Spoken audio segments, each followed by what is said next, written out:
You ask Tiger to solve. This deals with linear equations with one unknown.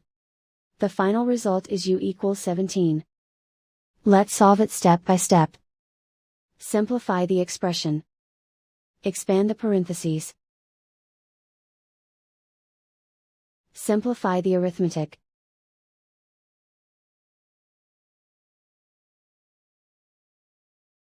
Group all u terms on the left side of the equation. Subtract 7u from both sides. Simplify the arithmetic. Group like terms. Simplify the arithmetic. Isolate the u.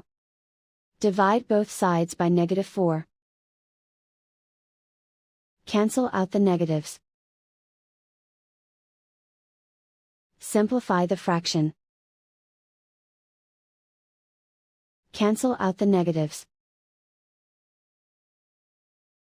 Find the greatest common factor of the numerator and denominator.